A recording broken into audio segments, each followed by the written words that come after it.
The original Captain America comic, featuring the classic image of America's fearless hero punching Adolf Hitler, was released March 1, 1941. 281 days later, on December 7th, the U.S. declared war on Japan, entering World War II. The question is, were Captain America's cultural, social, and political impacts the reason the U.S. entered World War II? The answer is no, but Captain America was still a huge factor in the way the world viewed the war, from the front lines in 1941 to our historical memory, the way we look back on it now. Before we get started, does anyone want to get out? I'm not sure that we planned it this way, but we were very much affected at Marvel by what was going on in the world around us. From the very beginning, when we were in World War II and Hitler was the one he was our bin Laden at that time. Superheroes represent the values of a culture, acting as propaganda to shape and maintain national identity by inspiring people to standards of brilliance. For the United States during wartime, one of these heroes was in the form of the famed Captain America. When Jack Kirby and Joe Simon first created Captain America Comic #1, they wanted the Star-Spangled Hero to embody American ideals and ideologies, by presenting Captain America as invincible while also portraying an image of the German enemy. The Red Skull, being Captain America's sole villain, does a good job with this.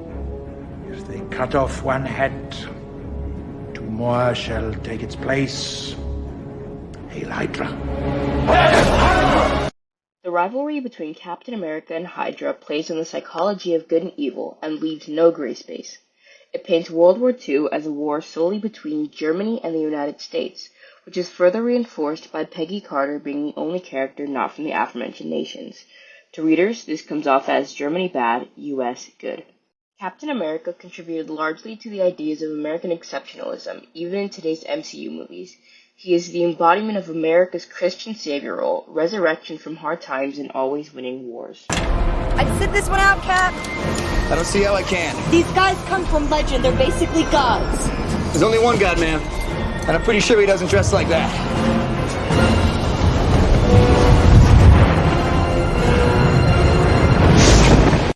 The all-American propaganda worked well to the pleasure of the government, who was discreetly paying comic groups through the Office of War Information to put war propaganda in comics. At the time, 80% of people between 6 and 17 were reading American comics, and over 40% of troops read at least 6 comics a month. Hearing about the war from the media they were regularly engaged in triggered the public's nationalism, and encouraged citizens, even children, to join the war effort. So, you got detention. You screwed up. America has had a long history of instilling patriotism in school kids, and World War II was an extraordinary example of this, convincing kids to stay in school and programs like the Sentinels of Liberty. These methods prepared children for enlistment as soon as they got out of schools, and rewarded kids for being assets to the war effort. Media shapes youth perspectives and designed the kids of World War II into little soldiers. Not all of the propaganda included in these comics had to do with the war, as many of Captain America's early comics included lots of pre-war Western ideologies. The enforcement of gender stereotypes was complex and diverse, as Marvel addressed the evolving roles of women in American society. When it came to race, almost all non-American characters were portrayed by an array of racial stereotypes. With political divisions, it was hard to portray him as the perfect patriot, and is still adapting to political changes in the current day. It's an honor to meet you, officially. I sort of met you. I watched you while you were sleeping. Even today with the MCU, Captain America still finds ways to ingrain his American values into the current era. America's favorite Nazi puncher inspired Americans through nationalism in World War II, and still inspires us amongst modern problems.